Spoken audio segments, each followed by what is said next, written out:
I'm off to Atlantic City. You better work hard on the housework and childcare while I'm gone. My husband said this to me with a smile as he carried his travel bag. He was going on a 2-night, 3-day trip to Atlantic City. From his enthusiastic departure, it was clear that this wasn't a solo trip or a getaway with friends but a cheating trip.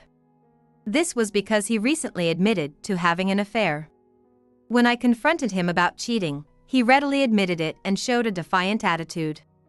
He forced me to handle all the childcare alone, never cared about our home, and spent his days indulging in his affair. Occasionally, when he came home, he complained about how I did the housework. Hey, don't slack off. Make sure to wipe every corner with a rag. You're such a lousy wife. Every time he yelled at me, my spirit dwindled. Not only was I overwhelmed with childcare and housework, but I also had a job.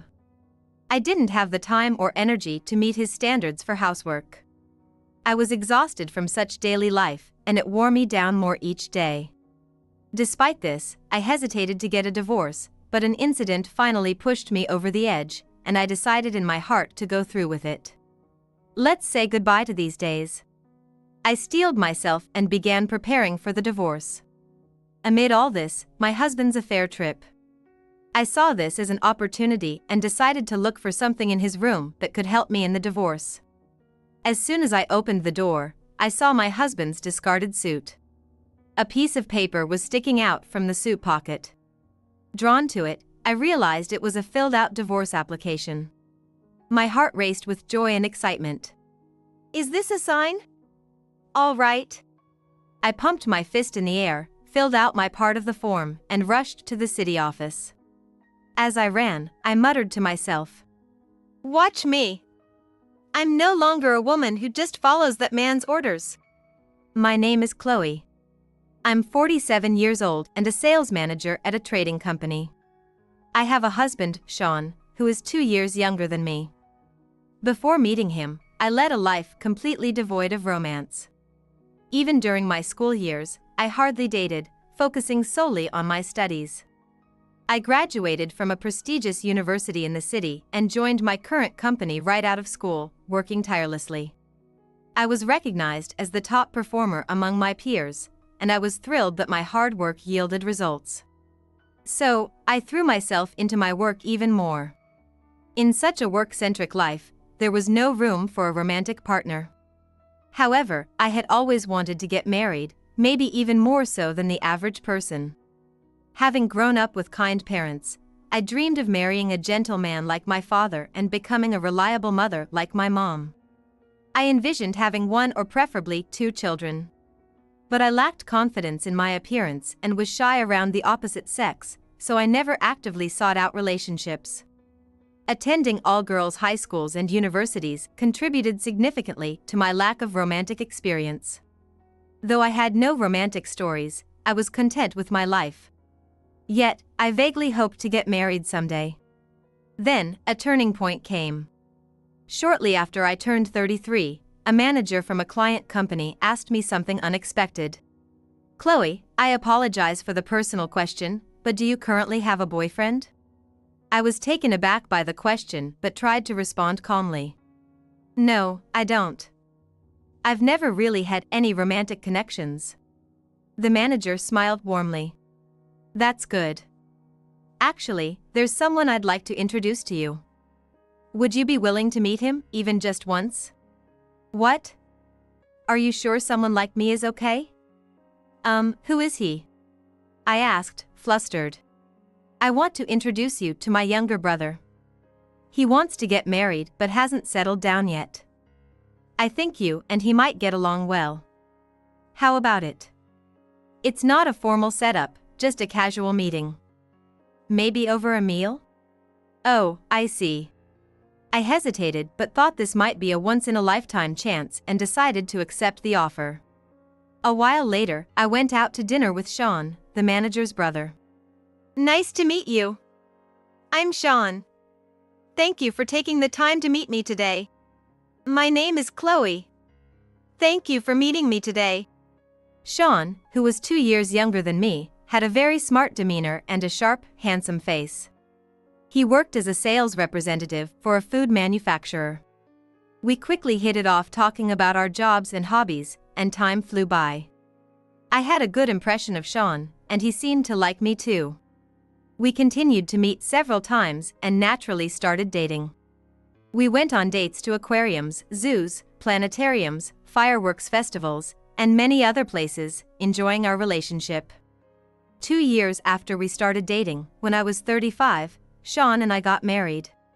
Sean's brother, who was my client manager, celebrated our wedding enthusiastically. Thus, Sean became my husband, and my client manager became my brother-in-law. Sean and I had 2 children. Our eldest daughter is now 12, and our younger daughter is 10. They are wonderful children, and I feel that meeting them is the greatest happiness of my life. However, I have one significant problem, Sean. The Sean who was so kind when we were dating changed around the time I got pregnant with our second daughter. It started with him criticizing my appearance. "Hey, don't get so fat. You're a woman, so keep your figure." It's normal for my body to change a bit during pregnancy. Why do you have to say it like that? No matter how I protested, it didn't get through to Sean, and he kept belittling me. "Your face was ugly, but at least you were thin. Now that you're fat, there's nothing good about you." I was at a loss for words at his cruel comments. He never said such things when I was pregnant with our first daughter. What had happened to Sean? I stared at the man in front of me, wondering if he was really Sean. What? What are you looking at? And have you been cleaning properly? I can't relax in a living room like this. Clean it up. The living room did have a few toys left by our eldest daughter. But being yelled at like that was unacceptable. Don't talk to me like that. I'm working hard every day, balancing my job, housework, and childcare. If you have complaints, you should help out a bit. Around that time, Sean stopped helping with housework and childcare altogether, leaving everything to me. "I'm tired from work. You're working reduced hours, so it's easier for you. You should handle everything." Indeed, I used the company's reduced hour system to come home an hour earlier than usual. I did get home earlier than Sean, but I was also pregnant and taking our eldest daughter to and from daycare. It was far from easy. For the next 10 years, Sean didn't help with housework or childcare at all. Although we argued frequently, he was always kind to our children. Because of this, the thought of divorce crossed my mind, but I never took any action toward it. Then, one day, something shocking happened. During a work lunch break, a close colleague invited me to an Italian restaurant outside the office. My colleague looked hesitant but finally said, "I've been debating whether to tell you this, Chloe, but I think you should know." Saying this, my colleague showed me a photo on their phone. "What? This is..." I nearly screamed as I stared at the photo. "Yeah, that's Sean, right? Do you recognize the woman?" The photo showed Sean holding hands with a young woman, about to enter a hotel. It was undeniable evidence of his affair. In a barely audible voice, I told my colleague that I had no idea who the young woman was. "I see. I spotted Sean last Friday night in the downtown area. He was holding hands with this woman and it looked really suspicious, so I followed them a bit, and they went into a hotel." "I see," I said, falling silent for a moment before asking my colleague, "Thank you for telling me. Can you send this photo to my phone?" I received an incriminating photo from my colleague. Determined to confront Sean, I waited until the kids were asleep that night to bring it up. Sitting at the living room table, I questioned him. "Sean, what is this? Have you been cheating on me?" Showing him the photo, I tried to keep my voice low to avoid waking the children, but my anger made it tremble. Sean stared at the photo for about 3 seconds before raising his voice. "What? How do you have this?" "Keep your voice down," I admonished, but Sean sighed in annoyance, showing no remorse. "Oh, so I got caught. Well, I guess now I can openly date Mia." "What?" I was dumbfounded by Sean's outrageous statement. What kind of twisted logic did he have? Mia is a new hire at my company. She's super cute and sweet, unlike you, you old hag. So you're admitting to the affair?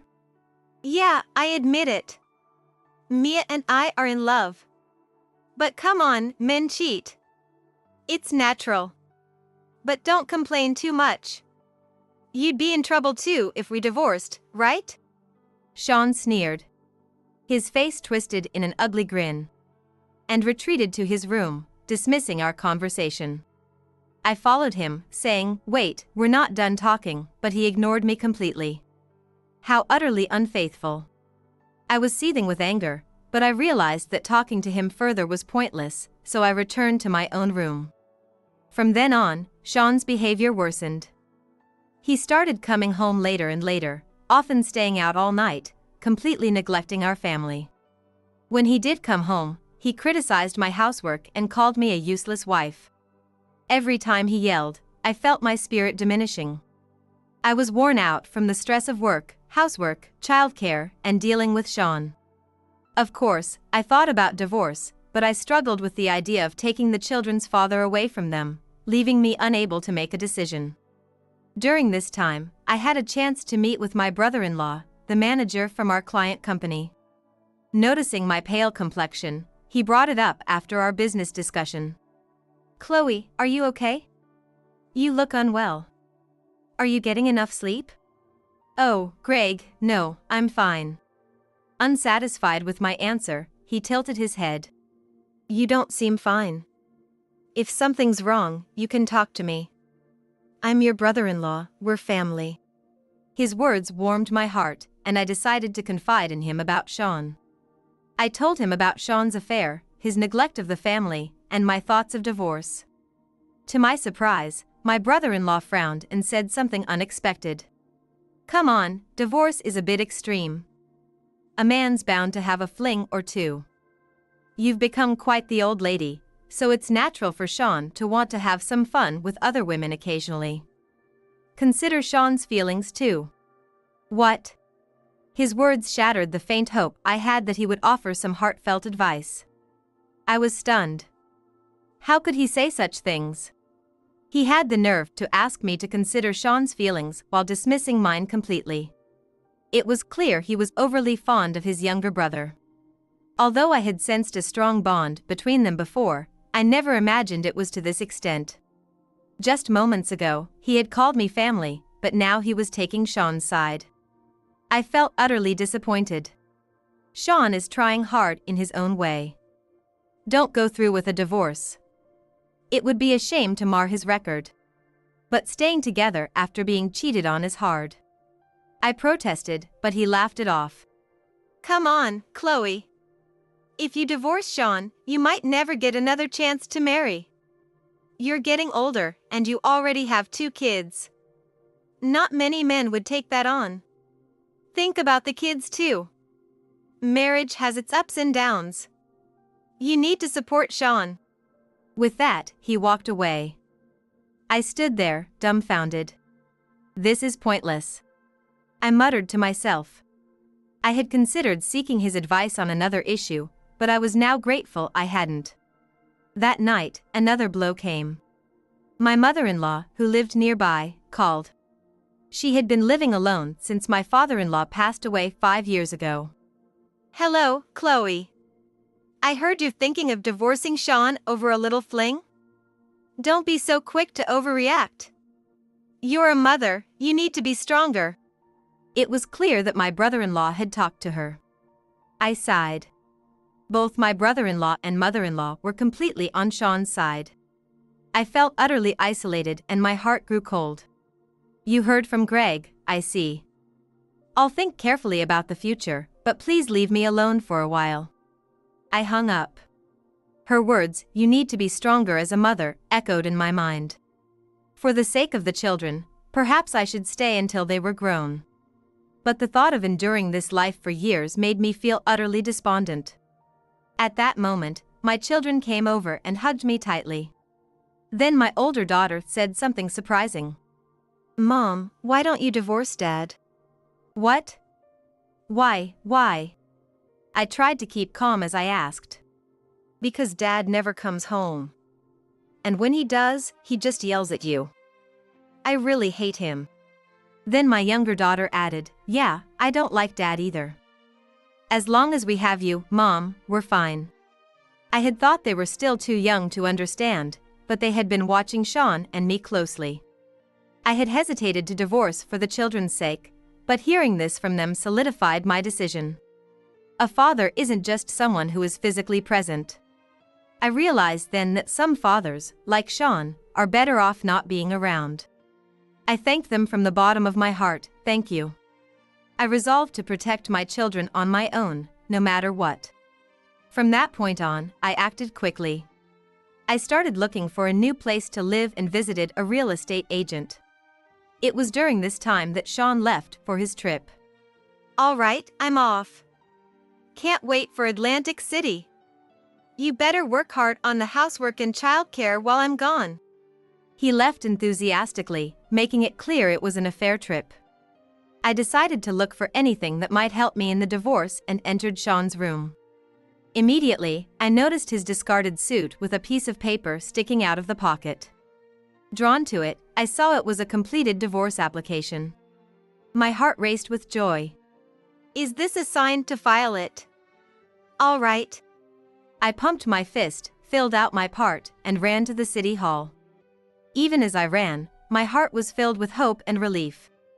I successfully submitted the divorce papers and moved with the kids to our new home.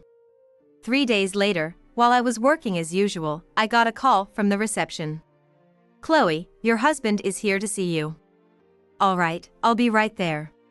When I got to the lobby, there was Sean, his face pale.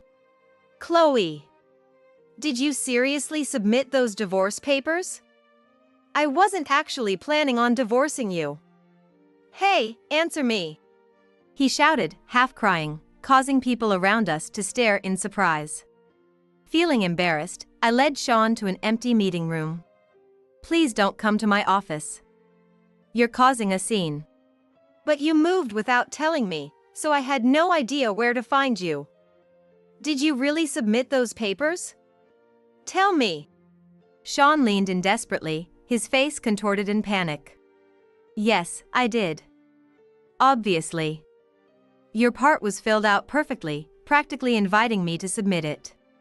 As I answered, Sean's face fell into despair. You submitted it without considering my feelings. What are you talking about after signing the divorce papers? Regardless of your true feelings, the divorce is already finalized. I have no intention of reversing it. Let's discuss the division of assets and child support now. When I said this calmly, Sean started rambling excuses that I hadn't even asked for. Those divorce papers were just to make Mia happy. I hid them in a suit I don't usually wear so you wouldn't find them, but I accidentally put them in my regular suit. What? But I made a mistake and hid them in the back of my everyday suit. Apparently, the divorce papers had been prepared as a prop to please the cheating partner. But you found them. You never give any leeway. That's why men don't stick around you. Affairs are a man's badge of honor. Sean absurdly blamed me. Don't say such nonsense. How is this my fault? And there are plenty of men who don't cheat. Sean, you seem completely unaware of how despicable you are. It's really astonishing. Shut up, shut up. I was just blowing off some steam. It's your fault for turning into an old hag. You have no appeal as a woman anymore. I looked at Sean, who was shouting nonsense, with cold eyes. All you need to do is follow my orders. I decided to reveal a crucial fact to this arrogant man. Did you know that your mistress, Mia, is the daughter of your brother's boss? What? My brother's boss's daughter. Sean turned pale again.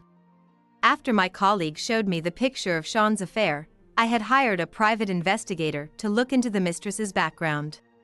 It turned out she was the daughter of my brother-in-law's boss. No way. If this gets out, what will happen to my brother? Demotion.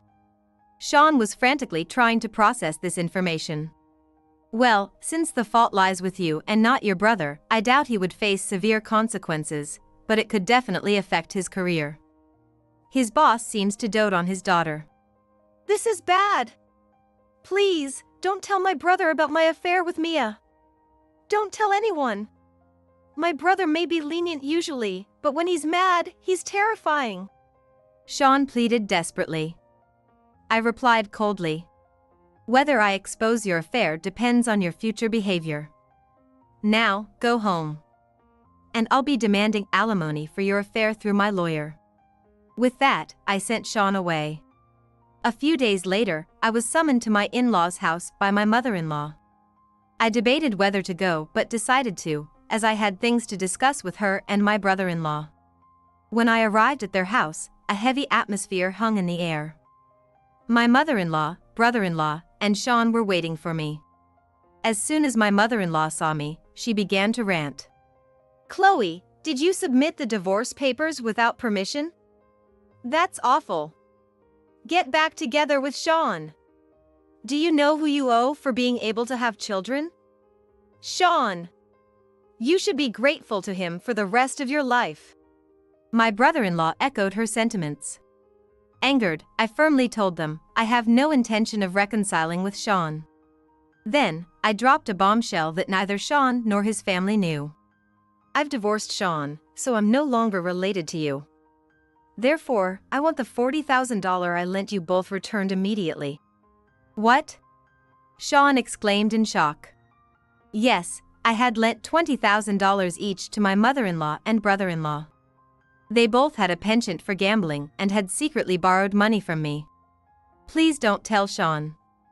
I'll definitely pay you back. I promise I'll return it, just help me out. My mother-in-law and brother-in-law looked at each other, their faces pale. Back then, it was just after our wedding, and I wanted to build a good relationship with my in-laws, so I lent them the money as they asked. However, they never showed any intention of repaying it. Now, I regret ever lending them the money. Panicking, my mother-in-law exclaimed, "That has nothing to do with this." My brother-in-law stammered, "We said we'd pay it back eventually. Why bring it up now?" Both were sweating nervously. No, I need it repaid in full immediately. We're no longer family, and I can't wait any longer. Realizing the gravity of the situation, my mother-in-law and brother-in-law turned on Sean. Sean! How could you cheat on Chloe? She's such a good wife. Apologize to her right now.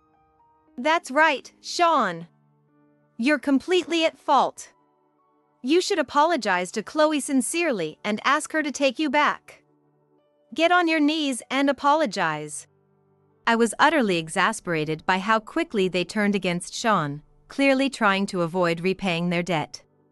Sean, frustrated and confused by their sudden shift, snapped back.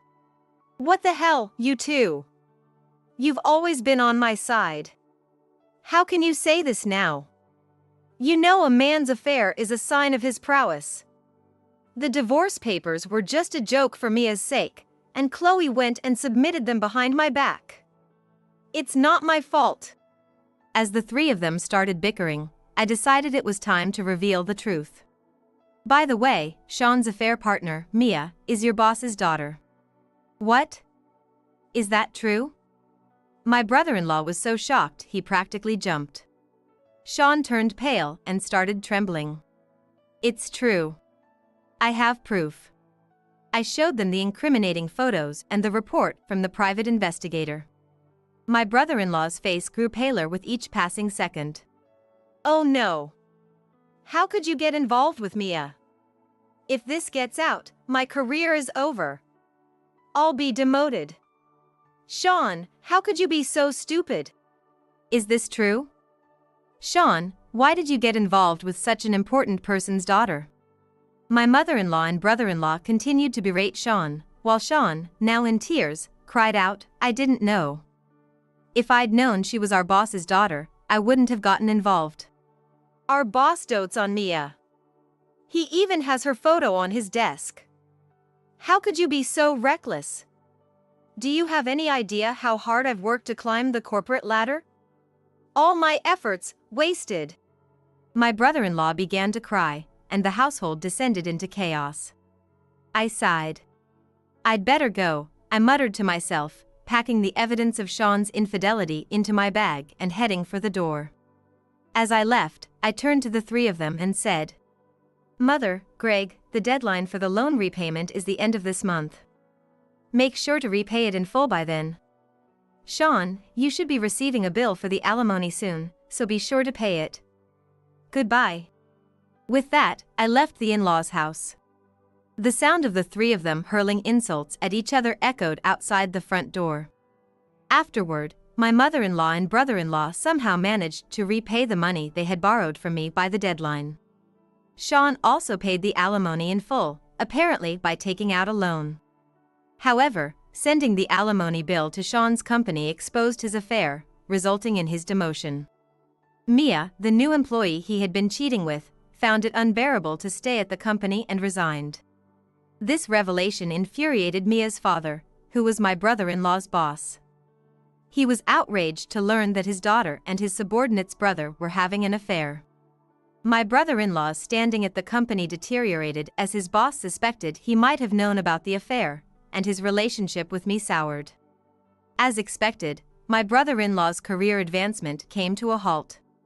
As a result, Sean faced relentless blame from my brother-in-law, was banned from returning to the family home, and ended up living alone.